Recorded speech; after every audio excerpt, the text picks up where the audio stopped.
Imagine bombing every dream job interview, launching 2 startups straight into bankruptcy, and even losing your voice literally before the world ever hears you. Most people would crawl away in defeat. Scott Adams? He turned that highlight reel of failures into Dilbert, a global empire that still prints cash while he sleeps. In the next 12 minutes, you'll discover 7 repeatable steps that let Adams fail forward to the bank frameworks you can swipe tonight, whether you're stuck in cubicle purgatory or pivoting careers at 40. Miss a single step and you'll keep collecting L's. Master them, and every flop becomes rocket fuel. Ready to turn crash landings into victory laps? Let's dive in. Scott Adams wasn't born a cartoon legend. He was fired from Pacific Bell, rejected by business schools, sidelined by a rare voice disorder, and told point-blank his art wasn't marketable. Instead of chasing one perfect goal, Adams built systems that churned out small daily wins. Write jokes before dawn, test ideas on coworkers at lunch, mail rejected strips to new editors at dusk. Those mundane loops forged a talent stack, decent drawing, sharp writing, and savage corporate satire that no competitor could copy. Why should you care in 2025? Because the world just raised the difficulty setting, algorithms shift, careers pivot fast, and single-track goals shatter overnight. Systems, skill stacks, and energy management? They compound, crisis or not. That's why this video breaks Adams' entire playbook into 7 field-tested steps, so you can fail today and still win big tomorrow. If zero fluff playbooks like this light you up, hit subscribe right now and ring the bell. YouTube loves hiding life-changing ideas unless you tell it otherwise. Cue up your notebook. Step 1 is coming, and it will make every traditional goal-setting video you've watched feel obsolete. Step 1. Trade goals for systems. Picture Scott Adams in a dreary Pacific Bell cubicle, fluorescent hum above, Dilbert doodles littering the trash can below. His written goal for the year, get syndicated, mocked him from a sticky note now curling at the edges. After the 20th rejection letter, the note ended up where the doodles were, the bin. That night, frustration brewed into an insight. A goal makes you a loser until the moment you win, but a system lets you rack up victories every single day. Adams ripped a fresh sheet from his pad and wrote a new directive, System 6-1-1. 6 cartoon ideas drafted before sunrise. 1 polished strip mailed to an editor at lunch. 1 craft upgrade copywriting book, drawing drill, or joke analysis before bed. No finish line, just loops so tight they strangled procrastination. Weeks later, the rejection letters still arrived, but now each one meant yesterday's system had run. Momentum replaced despair. Within 18 months, United Media called. Goal achieved, but Adams hardly noticed. The system was already grinding on tomorrow's strips. Rewrite 1 looming goal, lose 10 kilos. Launch my course, into a daily loop you can finish before Netflix cues the next episode. 5 push-ups, 1 landing page tweak, 10 cold emails. Log it, celebrate it, repeat tomorrow. Success becomes identity, not an event. But stacking push-ups alone won't outpace today's multi-talented market. Adams didn't just draw. He mixed humor, management satire, and persuasion into a cocktail no rival could replicate. Step 2 shows how to build your own talent stack so that competitors can't copy and paste. You stay tuned. Step 2, stack skills until you're uncopyable. Scott Adams likes to joke that he's only a B- artist and a B- writer, yet put those 2 B- inside a cubicle joke, and suddenly the world pays A+ money. Why? Because rarity lives at the intersection, not at the edges. Flashback to 1988. Adams is sketching on his lunch break when a manager strolls by, laughs and blurts, "You should add a pointy-haired boss, every company's got one." Adams scribbles the hair, then realizes something bigger. None of the newspaper funnies blend office politics plus MBAs plus deadpan humor. By being pretty good at 3 things, cartooning, corporate jargon, and comedic timing, he overnight becomes the best in a category of 1. The principle is simple. top 20% mastery in 2 or 3 fields beats world-class in 1. It's faster to learn public speaking plus UI design than to outrank Tony Robbins or rebuild Figma from scratch. Grab a blank page and draw a Venn diagram of your current B-minuses. Maybe you're decent at coding, love photography, and speak passable Spanish. Where do those circles overlap? A bilingual SaaS demo channel?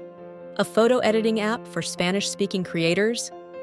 Jot 3 mashups, don't judge, just combine. Drop your wildest combo in the comments. I'll pin the smartest mix and break down how to monetize it in a future short. But a stacked skill set is useless if you're running on fumes. Adams says energy, not time, is the real currency of achievement. In step 3, we'll hack your daily fuel tank so that every stacked skill fires at full power. No 3 p.m. crash required. Don't blink.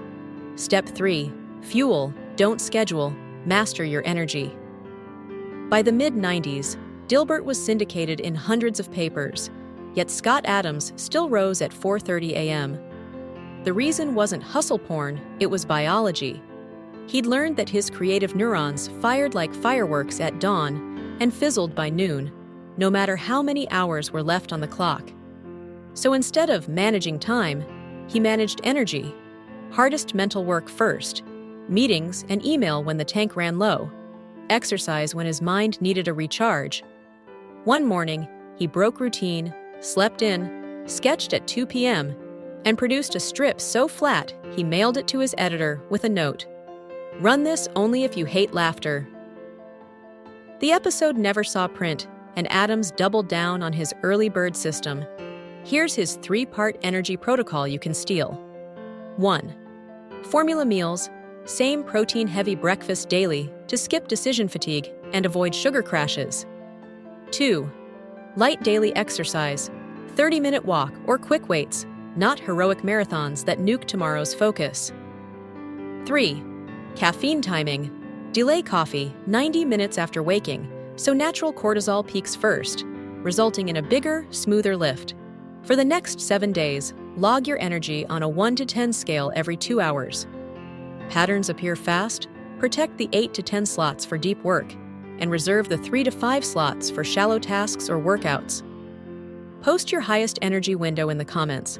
I'll reply with one tactic to double its output, because once your battery is full, you still need to choose where to swing the hammer.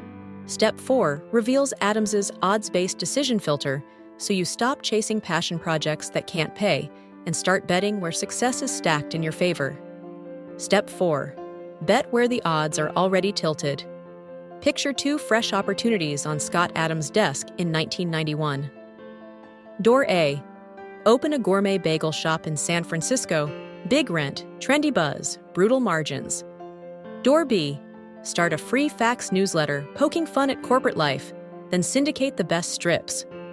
Most friends said, follow your passion, bagels. Adams ran the numbers instead. He used a quick 3-question filter he calls talent times market times risk. 1. Talent fit. Does the project use skills I already rank in the top 20% in? Second, market size. How many people could care? 3. Downside risk. If it fails, what are the costs? Bagels scored 1, 3, and -5, giant financial cliff. Fax cartoons scored 4, 9, and -1. The strip won by knockout. The bagel shop became someone else's expensive lesson. Adams's hunch proved right. The fax list snowballed to thousands. Newspapers took notice, and Dilbert's syndication checks dwarfed anything a storefront could have earned. Micro-action. List your next 2 ideas. Side hustle, investment, study track. Rate each 1 to 10 on talent fit, market size, downside risk, inverse for risk, lower score, shocks higher risk. Multiply the 3 numbers. The highest product marks your smarter bet. Share your scores below. I'll weigh in on how to raise them. Great, your odds are stacked, but your brain still needs daily GPS coordinates. Step 5 reveals why Adams wrote his biggest dream 15 times a day, and how that simple affirmation loop keeps your subconscious steering toward wins while you sleep. Stay tuned. Step 5. Program your autopilot. Affirmations that steer success. Long before Dilbert appeared in your Sunday paper, Scott Adams sat at his dining room table with a cheap Bic pen and wrote the same sentence 15 times every night. I, Scott Adams, will be a nationally syndicated cartoonist. No dates, no, I hope, just present tense certainty. He called it brain programming. Weeks later, he noticed magazine headlines about syndication, struck up random chats with newspaper editors on flights, and spotted a tiny classified ad from United Media, the very company that later signed him. Coincidence? Maybe. But psychologists call it the reticular activating system. Feed your brain a clear signal, and it starts lighting up whenever reality offers matching dots to connect. Adams eventually replaced that line with a new one about writing a best-selling book. How to Fail at Almost Everything and Still Win Big hit the New York Times list in 2013. Grab an index card.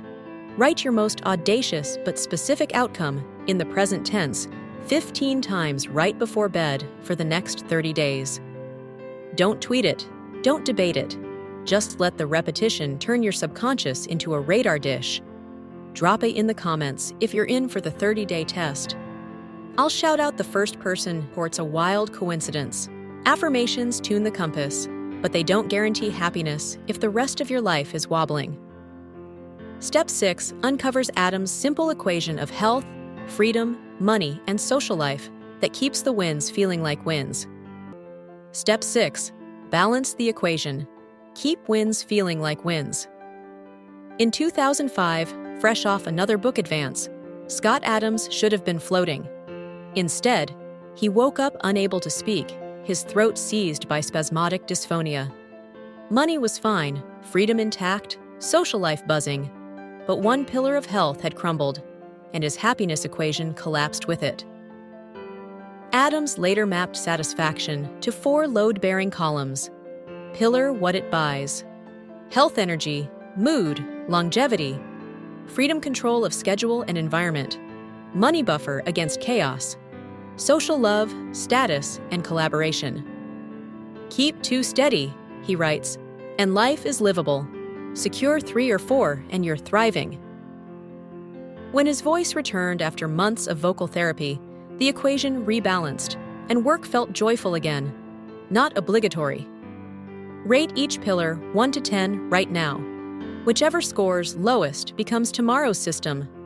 Morning stretch for health, side hustle hour for money, screen-free dinner for social, remote day negotiation for freedom. Log 1 action. Small daily nudges compound faster than grand makeovers. Comment on your weakest pillar plus 1 system, and you'll start with the best idea, which will receive a personalized tweak from me in next week's community post. The final piece? Learning to treat every flop job loss, throat spasm, tanked startup, not as an end, but as a setup for the next swing. Step 7 shows how Adams turned each faceplant into raw material for Dilbert and beyond, so failure starts working for you instead of against you. Stick around. Step 7. Harvest the flop. Turn every failure into a setup.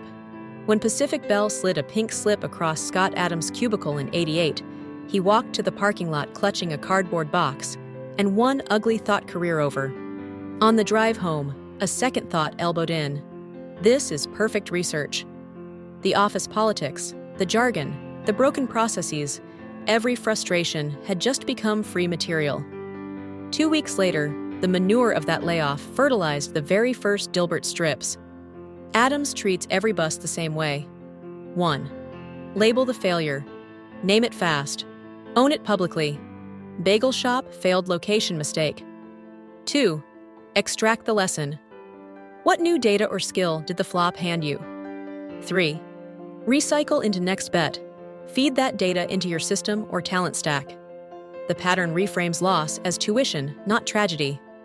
Micro-action. Open a failure bank document. Log your 3 biggest recent misses. For each, jot 1 lesson and 1 asset you gained. Contact, skill, story. Review your future wins monthly, as they will draw checks from this bank. Drop an emoji in the comments if you've deposited your first entry proof that you're turning setbacks into springboards.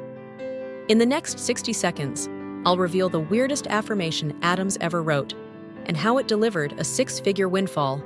Plus, I'm tackling the top viewer-submitted failure banks in a rapid-fire roast. Don't miss it. Quick cliffhanger. Scott Adams once filled an entire notebook with a single line. I will regain my voice and get a six-figure speaking gig.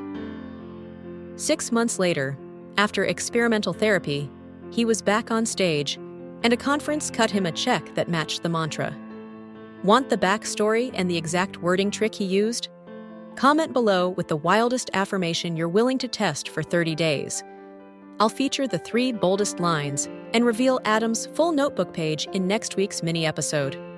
Drop yours now, before someone else steals your spotlight. 7 steps, 1 mindset shift. 1. Swap goals for systems. Daily loops beat distant finish lines. 2. Stack complementary skills until you're a category of 1. 3. Guard your energy. Schedule work when your battery is at its peak. 4. Bet where odds favor you. Talent times, market times, low downside. 5. Program your autopilot with nightly affirmations. 6. Balance the 4 pillars: health, freedom, money, and social life. 7.